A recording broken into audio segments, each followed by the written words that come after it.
It is with great sadness that as a parish we will not be able to worship together before the altar of the Lord during this season when the public celebration of the Mass is suspended.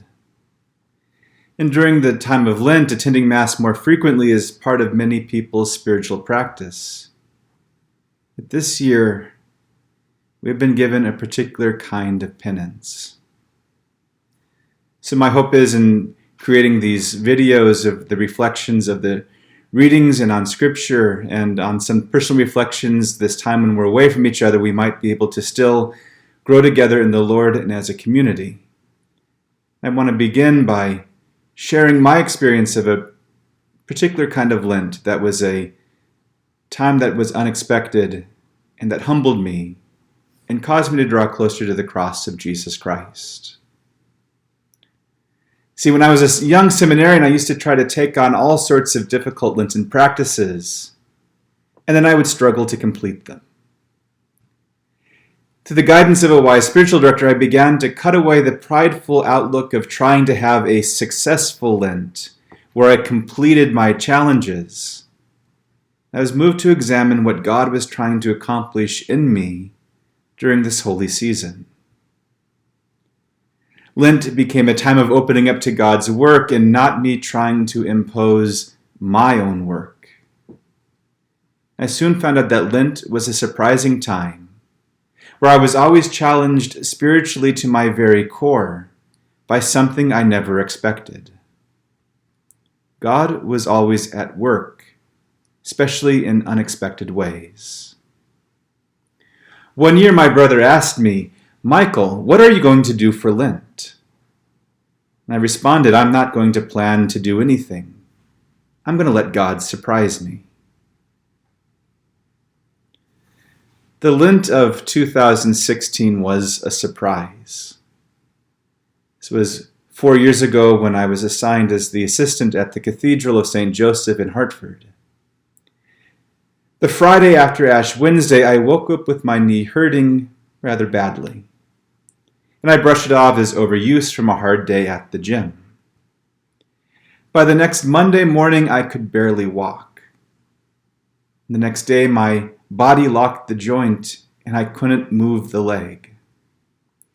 Several visits to the doctor and to the emergency room yielded no diagnosis, but a bunch of guesses. And the joint became unbearably painful, and I was put on heavy painkillers. And finally, my orthopedic surgeon diagnosed my condition as septic arthritis. The synovial fluid in my knee joint was dangerously infected, and my body was actively destroying the knee from the inside in an attempt to kill the bacteria. I was immediately scheduled for the soonest possible surgery to clean out the infection and just try to save the knee and the leg. After the surgery, I could not walk. My leg had lost almost all of its mobility. I needed heavy doses of intravenous antibiotics several times a day. And from the hospital, I was moved to St. Mary Home, to the nursing home in West Hartford for rehabilitation. Over the course of several weeks, I had to learn how to walk again and rebuild basic mobility in my right knee. At first, I could only walk the shortest distances, completely hunched over a walker. And I really did not know if I would ever gain full mobility again, or walk normally again. One day, I got the courage to make the effort to walk to the chapel in St. Mary Home. The trip felt like an eternity on the walker. Had to go up 2 different elevators and walk down long corridors that seemed like they were endless. And I finally arrived, drenched in sweat and barely able to stand. And I stepped inside the chapel and I looked at the crucifix. I looked at the altar. And I felt something in my soul get ripped open. Something I didn't even know was hurting. And I sat down in the chapel and I sobbed. I had not celebrated Mass for over 3 weeks. I had received communion a few times. times. Up to that point in time, my whole existence was focused on pain and recovery, on just the bare aspects of survival. But that moment in the chapel changed me, because I had felt a pain like I had never felt before. A priest looking at the altar and knowing that he was physically unable to celebrate the sacrifice of the Mass. It was a dark moment that was filled with such grace and clarity that I have never been the same since. It was there that God gave me a deeper understanding of what a priest is and who I was. I imagine a father or mother separated from their family, or only being able to see them from a distance and not embrace them, feels something similar. To look at the altar and to not be able to approach it as a priest is a deep pain. To be able to grasp what your purpose is but not be able to immerse yourself in it as you normally would is a deep pain. That day I was given an insight into what it really means to be a priest, to pray for the salvation of the world, to serve at the altar, what the cross means, what the altar truly means, the place of sacrifice in which God redeems humanity and the whole of creation. As time passed by, I gained strength and was discharged and returned to the cathedral on Holy Thursday to be part of the Easter celebration. And it took another year before full mobility returned to the knee. However, that Easter, when I called my brother to tell him that Christ has risen from the dead, he replied to me, "I bet you wished you gave up something for Lent this year, instead of letting yourself be surprised." That period of time, now 4 years later, feels like a bad dream that is nearly forgotten.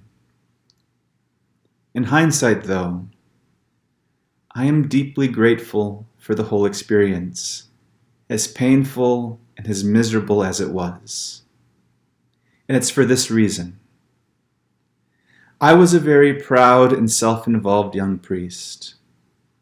I was ambitious, physically strong, and felt invulnerable.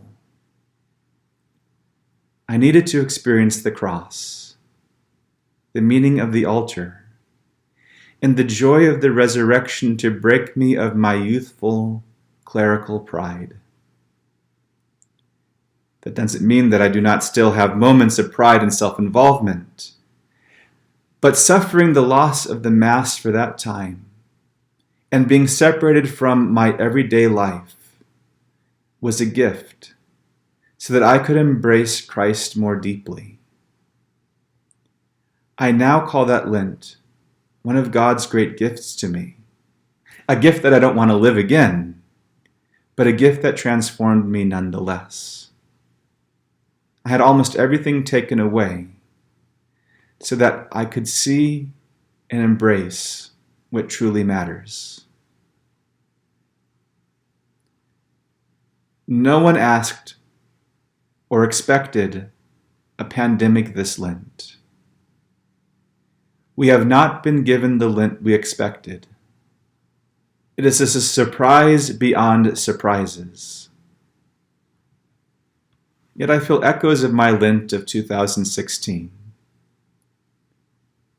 I'm grateful that I am in good health and will continue to be the priest I'm called to be and to shepherd the parish as best I can right now, to try to be with you and to reach out to all the parishioners in the way that I can in this moment, to be able to celebrate the Mass and pray for our intentions, for mercy, for the salvation of the world in this time of illness and anxiety. My sincere hope is that this deprivation, for the sake of public health, will awaken in all Catholics a deep hunger for Christ. as so many parts of everyday life which brings us joy, distraction, meaning, and our very purpose in life are stripped away for a period of time, God is still at work. God is still present. God is still here with us. This Lent we didn't ask for, and this evil that surrounds us that we didn't desire, can be for the moment a time to grow in charity, to embrace simplicity of life, to hunger for true communion. Even in this time of anxiety and worry and suffering, we can come and encounter the presence of God, God with us. What comes next can be filled with grace beyond our expectation. So as we continue to pray for each other, I will pray for you in my masses every day. I'll do my best to reach out to all the parishioners as best I can, and look with eagerness for what God will do and the good that God can bring about, even in the midst of this pandemic, that we might come to know and to love each other in Jesus Christ even more deeply